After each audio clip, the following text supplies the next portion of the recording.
What's up, everybody? Welcome to another edition of the Fantasy Cheat Sheet. I'm Marcus Grant. That's Michael F. Florio. That is Laquan Jones. I know we are here at a different time every week. I promise some point we're going to find a consistent time. It's just that real life keeps intervening on what is our fun show that we just sort of made up out of whole cloth.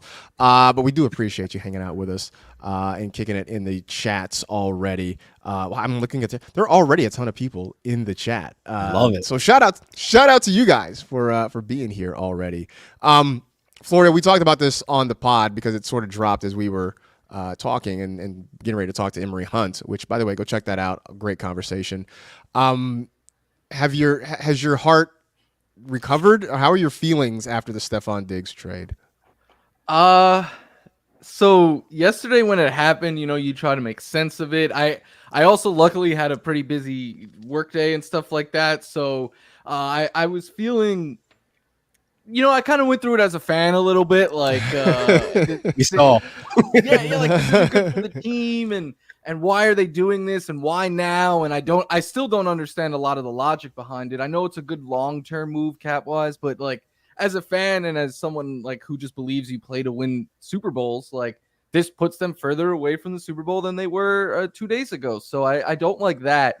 But as the day went on and as I woke up today, I come to appreciate everything that Stefon Diggs gave the Bills and the best wide receiver I've watched in a Bills uniform in my life. A ton of records, a ton of great things. So just a little bit more appreciative today than I think I was yesterday. I was gonna say best you've seen in your life because like you were young for Andre Reed. Were you born yet when Andre Reed was playing in Buffalo? His prime, I was born, but I was like a baby, so I don't really. My favorite Bills wide receiver before Steph Diggs has always been Stevie Johnson. I love Stevie. Oh yeah.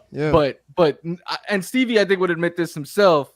Diggs kind of upped the bar a little bit performance wise. Yeah, no, I mean, look, Stefon Diggs had a great run with the Bills. Obviously, it's over. And don't feel bad about being in your feelings because, LQ, you're still in your feelings about Aaron Donald retiring, right? Like, you're not over that yet, are you? You see this, a 49ers fan just sticking the knife. What? I'm not trying to kick you. I'm just saying, like, I mean, like, he had been retired for like a week and a half, and you were like tweeting, like, I still can't believe this happened. Like, I'm just going off your reaction. He was on the plane. I was on the plane, right? Like, just watching highlights, like, man, this dude's an animal. He got 2 more years in him, man. Come on. I just imagine you like sitting there like crushing airport beers and like getting all emotional and stuff like on your way back to New Jersey. We didn't get your thoughts though, Laquan. I mean, your thoughts on Stefon Diggs, the trade. I mean, what does this mean for Josh Allen? What does it mean for the Texans? I mean, I saw you tweeting about Texans Super Bowl, so obviously you think this is great for Houston. I mean, this is great for Houston. They just got a lot better. They were already a playoff contender, and like they just turned into this huge powerhouse of the AFC. And like I'm excited for Sundays to watch Texans ball. I mean, Stefon Diggs, I think he'll fit well in that role. Playing with Nico Collins and Tank Dell. Obviously, they'll figure out who's doing what in roles, but this elevates that offense to a whole new dynamic. Going into this next season. Yeah, I mean, I think it's gonna be really interesting to watch. We were kind of saying that it's great for CJ Stroud in fantasy. Yeah. It's gonna be frustrating for anybody who drafts. I think Dynasty QB1. I said it. Is he Dynasty QB1 now? Yes, I'm putting him up there, man. This elevates the freaking offense to a new level to where CJ Stroud has Stefon Diggs, a reliable target. Tank Dell making plays anywhere on the field. He gets the chunk yards. You have Nico Collins as an all-around wide receiver. I tweeted this also. This reminds me of the 2018 Rams wide receiver unit with Brandon Cooks, Robert Woods, and Cooper Kupp. All of them coexisting with 20% target shares, week to week, et cetera, where guys are going to have up and down weeks, but they're all going to be productive as solid wide receiver twos. Yeah, I mean, I definitely think that's going to be the case. Yeah. I'm curious about the week to week and how frustrating that is going to be. Oh, it's going to be very frustrating. Yeah. Who do you think? I was trying to figure this out yet, right? Like, not how they're going to use them in real life, but just for fantasy purposes. Like, who do you think will be the steadiest? Who do you think will have like the highest ceiling? Who do you think has the biggest chances of disappointing? I was trying to piece them all into kind of things, and I think steadiest. I think steadiest is Collins. I think highest ceiling is Dell.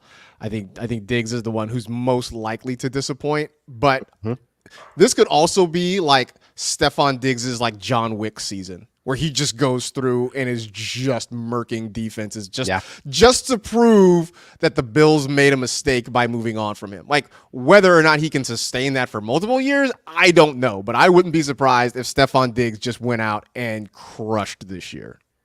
I'm with you. It's gonna. I see. I was thinking that he would be the steadiest because I think he's kind of the chain mover there. But I could see him go. It's gonna go one of two ways. I think he's either gonna go scorched earth this year, or even if the Texans have success, they're gonna not give him the ball as much as he would like, and he's gonna start with the cryptic tweets, and for sure, his brother might start getting in and stuff like that. Because that's what happened with the Bills were winning, but he wasn't putting up big numbers that last year, and he didn't like that. Look, man, when we always see the classic Denny Carter tweet, the enemy speaks softly and carries a knife. Like, Stefon Diggs was one of the archetypes for that. It was like Stefon Diggs and Michael Thomas were like the two guys that I think were the inspiration for that tweet for sure. Speaking of which, though, you dropped this in the sheet here, LQ. MJD, Maurice Jones-Drew, has a new mock draft out because obviously this trade means that mock drafts kind of got blown up at this point. And according to our own Maurice Jones-Drew, no surprise, he has the Bills taking a wide receiver at number 28. He's got Adonai Mitchell. So, Florian, we'll start with you. Your thoughts on maybe A.D. Mitchell trying to fill that gap in Buffalo? I like Mitchell. I think that he is a type of player, a big-bodied receiver who has a big catch radius that Josh Allen has never really played with the receiver like that. Because I love Steph Diggs, but he relies more on like precision and timing and stuff like that. Not a just throw the ball up in my vicinity and I will go up and get it type player. The issue is the Bills have kind of put themselves in a position where whoever they take, they need to be ready to make an immediate impact day one.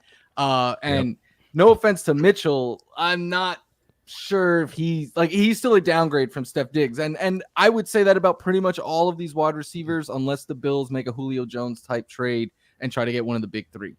Your sigh at the beginning of that statement said everything that I needed to hear. I listened to your words and they were very nice and polite and very factual. But like when you just said, that's like that. You really could have just stopped right there, and like that would have told me everything I needed to know about it. Pretty much.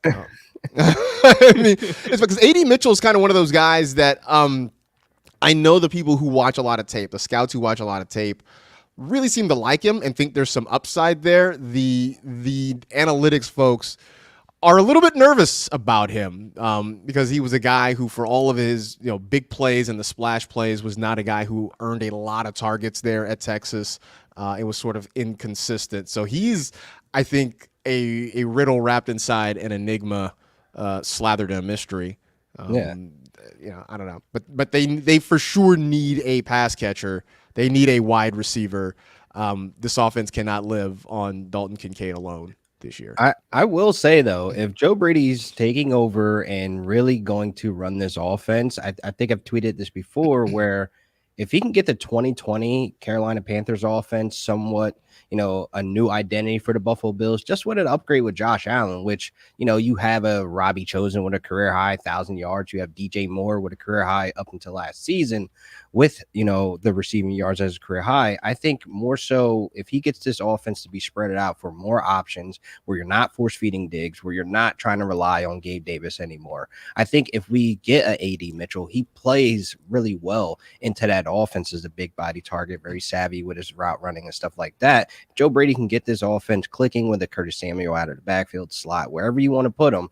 I can see this offense moving somewhat forward, but still you're going to have to fill that void of not having like a DJ Moore, not having a wide receiver one, because I'm not too sure if A.D. Mitchell gets the wide receiver, like the first round grade from a wide receiver. I see him as a second round guy, but they have to take a wide receiver at 28. They have to take one. And Mitchell or somebody's probably going to get pulled up from being a round two guy to being a round one guy just because of that. So it's going to be curious. Shout out to our pal Jay Felicio. Yeah, that's the thing. Everybody knows it too. Shout out to our pal Jay Felicio in the chat. He wants to know how does the trade impact Cody Rhodes' chances of finishing the story? I don't know. I hope he doesn't finish the story. Cody cried, baby. I don't. Cry. Cody's never going to finish the story. He's not going to finish the story. That's what it is. Jamie wants to know Hollywood Brown or Amari Cooper. Who you got in that one? I'm Amari Cooper all the way. Amari Cooper's been my guy for a while now because True.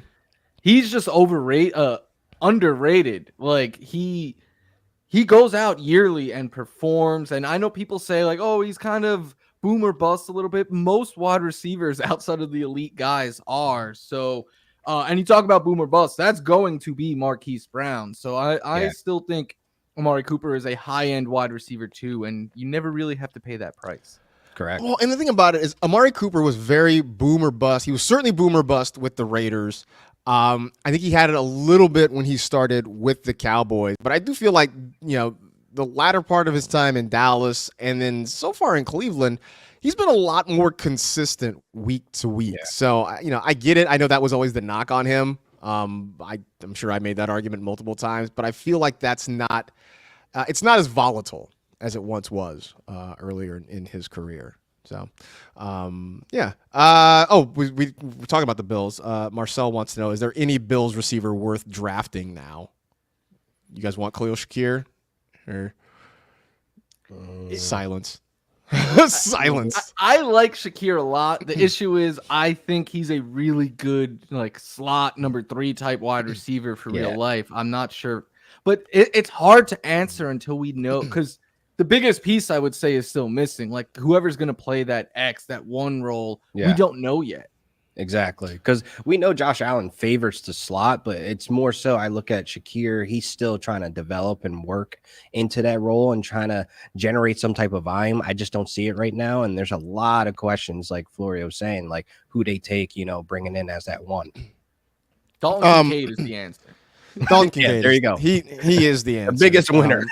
And no, I mean his. I haven't checked his ADP, but I'm sure it is to the moon. It's gonna sky. I'm sure it's to the moon at this point. Did you guys see the Christian Kirk tweet after the Stefon Diggs trade?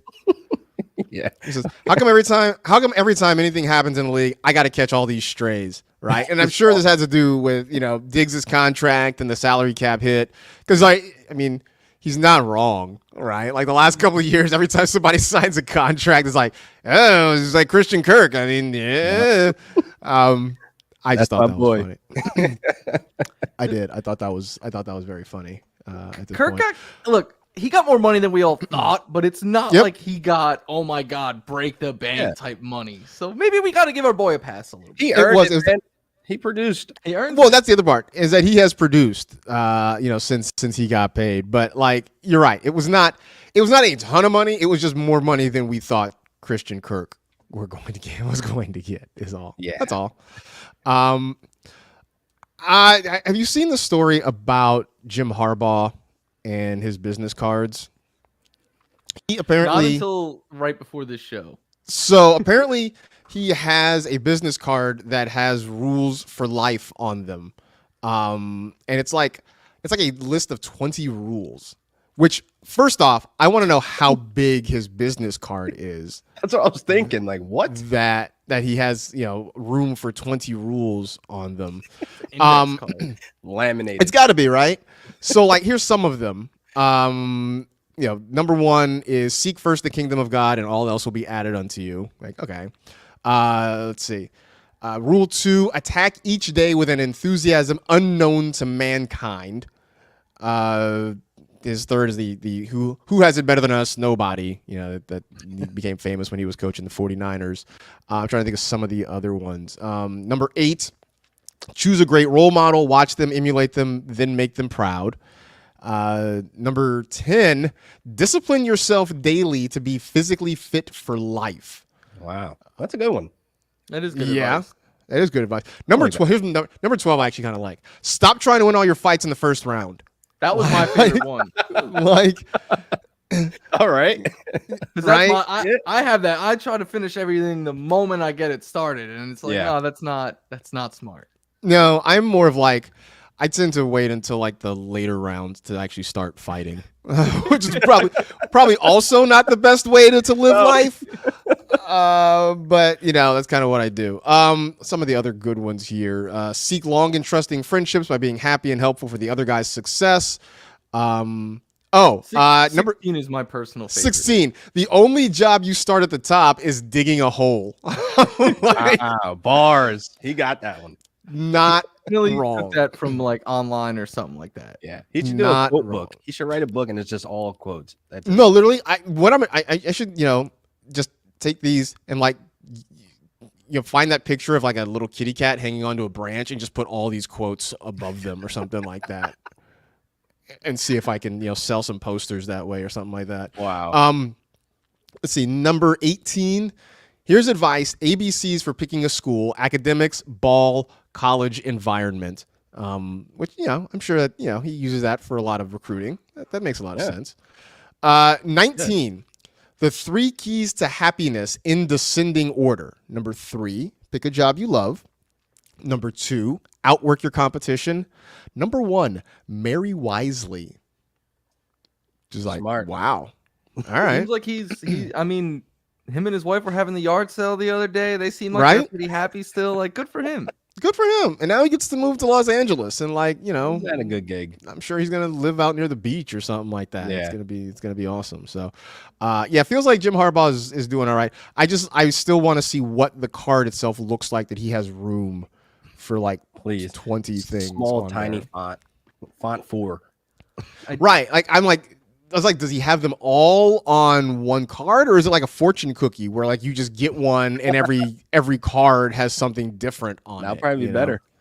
Right? It probably would be. Get it done. Did you see him saying that if the first 4 picks of the draft are quarterbacks, then the Chargers have the first pick of the draft? I mean, is he wrong though? I mean, like, because 4 is sort of where it gets. Well, what right now I think 4 is where it gets interesting, right? Because like the first 3 are going to be quarterbacks, right? Yeah. Caleb, and then we'll figure out who's 2 and 3, whether it's Daniels and May or May and Daniels. 4 is where it gets interesting. Although look, the Cardinals probably taking a wide receiver at 4, right? Like, Or they trade down, or they trade out, Yeah. or they trade out and somebody takes a quarterback. So 5, 5 actually might be. I'd say 4 is where it starts. 5 is for sure where it starts. Yeah. Do the Chargers take a wide receiver? I think that was sort of the belief at one point. I don't think so. I don't think so. That's I'm on Florio's page. I don't think so. O-line all the way, I think. I say, do they take like Alt or somebody like that? Or Do they go? they're another team that trades down. Who knows? I think more than anything they trade down. Yeah, because I feel like the Cardinals and Chargers are in the best position to trade down and just rack up some picks. And even the Cardinals are known from trading back and then trade back up. They traded down from 12 to forget where, and then back to 6 to get Paris Johnson. It's crazy. Up and down, up and down. Yeah, I mean, I think hearing Harbaugh, by the way, talk about building a team and talking about offensive line and how how vital offensive line play is, like that to me screams we are not taking a wide receiver at number 5. The 2 positions they need, O-line and wide receiver, are I am no O-line expert. But from everything I read by people who do it a lot more than I do, those are the 2 deepest positions in the draft this year. Yeah, I think that was what Lance Zierlein had too as his deepest positions in this draft. Some of the questions in the chat, Marcel asking, what will the Bills trade for T. Higgins? What do the Bills have to trade for T. Higgins? I don't think T's going anywhere. They have a ton of draft picks. Yeah, but I feel like they need them now. Yeah, they have like 10 this year. Dude, Steph Diggs went for a 2nd-round pick. I know T. Higgins is younger. The trades that people are throwing out on social media right now are like, this year's 1st, this year's 2nd, next year's 2nd. I'm like, no, I'm not going to go for that much. League. He's on a 1-year deal. Yeah, no. Not worth it. I do feel like when we people put out trade requests, like, hey, what should so and so get traded for? Like, when you put those out on Twitter, like people turn it, it's like Madden or something. Like, what can I get for it? It's not their money they're playing with. I mean, would the Bills trade for T. Higgins? before we even get to what the compensation would be, like, does it even make sense for the Bills to trade for T. Higgins when you can get somebody in the late first or second round?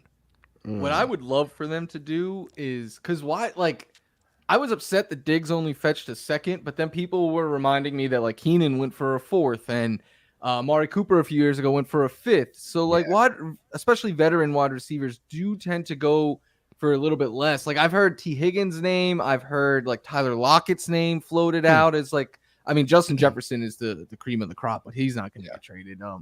I would love though for them to go out and get like a veteran like that, someone to kind of lead right away, and then still use a draft pick on a young wide receiver to be the long-term answer. Yeah. So kind of, well, I was gonna say kind of what the Panthers did. No, by having Adam Thielen. I just meant that they had a veteran in there and Adam Thielen, and they're gonna try to build the wide receiver. No, I wouldn't. No, I wouldn't necessarily emulate the Panthers. Although the Bills' entire regime right now comes from Carolina. Not Mm. good. Not good. Somebody actually pointed out too, like, look at where the Texans and Panthers are like right now, and compare that to where they both were like this time last year. You know, they were both, you know, coming off awful seasons. They were both picking high in the draft. You know, they were both targeting quarterbacks. You know, the Panthers gave up all of this draft capital. They draft Bryce Young with nothing to put around him, and were awful. The Texans get C.J. Stroud to go with. Now, look, let's not do revisionist history here, right? Like, nobody thought that the trio of C.J. Stroud, Nico Collins, and Tank Dell were going to be lights out the way they were last year. It turned out to be great, but let's not pretend that we all thought that this was going to turn out that way. But now, you know, they loaded up. They go get Joe Mixon. They've traded for Stefon Diggs. You know, D'Amico Ryans is going to get that defense great, I think, in short order. Like, I totally believe that. Like, they have gone in the space of 12 months, the Houston Texans, to being Super Bowl contenders. People are talking about them as Super Bowl contenders. The Panthers are still stuck in the driveway. That's it. They remember like when the Texans beat the Colts and they were like the laughing stock of the league because they didn't. Because it's like, hey, you messed up your draft pick. And now they have the reigning offensive and defensive rookie of the year. Their head coach tied for coach of the year in votes. They kept their OC. Like it's the only team that rivals them for best last 12 months, I would say, is the Bears. Yeah, well, and the Bears, you know, look, they're just getting there. They're getting there, right? They are, you know. Could you imagine what happens if the Bears don't draft Caleb Williams? Oh, throw the whole draft away. Start over. Do they? Well, I mean, I know Adam Rank said if they don't draft Caleb Williams, he's going to like stop watching football and he's going to do like an Arsenal podcast or something like that. Cynthia said if she was the Bears, I don't want to misquote her, but I believe what I remember her saying the other day was she would take Jaden Daniels. I know she's big on Jaden Daniels. I do know that she's big on Jaden Daniels. I feel like drafting Jaden Daniels is like a Justin Fields redo. Yeah. Skinnier like, Justin Fields. Yeah, like a skinnier Justin Fields. Like I think it's a Justin Fields redo, and I don't know that's necessarily. You know, he was good, but I think if you're a Bears fan, you're like, well, why did we do this? We could have just maybe kept Justin Fields. I know the price tag's different. But the skill set is like, okay. I keep saying this about Caleb. You know how good of a prospect you have to be where the biggest knock is the color of your phone case and you paint your nails? You have a pink phone case and pink fingernails. Like, that is the definition. I'm 70-yard strike past you. Try to stop it. That's the definition of prospect fatigue. Like, for sure. Right, like we are nitpicking now, trying to figure out what is like. This is what's wrong with Caleb Williams. Like, all right, man, you got nothing. Give me something else. That's the fantasy streets. You got nothing at this point, for sure. All right, I think that's about it for this week. We appreciate everybody jumping into the chat. All your questions. MV Papero saying the Bears haven't come this far just to come this far. Don't overthink it. Take Caleb. Hey, I'm with you. Papero. I'm with you, teacher, man. What's going on? There you go. Oh, You got your barber and your English teacher in here, man. You got Big the Jersey. Let's go. Laquan Jones. This is your life. Like that's what the show is now. Whatever. we're gonna have a whole segment, Taylor Ham versus pork roll now, just to Oh appease my Jersey. god. Oh, we might have to do that. Actually, I'm gonna start calling. What did I say? I'm gonna call it like Taylor roll and pork ham or something like that. So He combined the two, which was terrible. I'm gonna do that just to annoy you. Is what I'm gonna Oh do. my So. God, 49. Anyway, thanks everybody for jumping in the chat. We appreciate you hanging out and watching it. Go check out the podcast. The link to the latest podcast is in the chat there. There it is. Pork roll, and Taylor ham. Wait, those are the actual ones, huh? No, pork ham and Taylor roll. Pork ham is my favorite one. Pork ham. Toxic is that? Pork ham and Taylor roll. That's what we're calling it for sure. Look, if there could be turkey bacon, we can have pork ham. We can just do that. Anyway, that'll do it for this edition of the Cheat Sheet. We'll be back with you next week for the podcast. We'll be back with you next week for the streaming show. In the meantime, enjoy the weekend, everybody. We'll talk to you again real soon.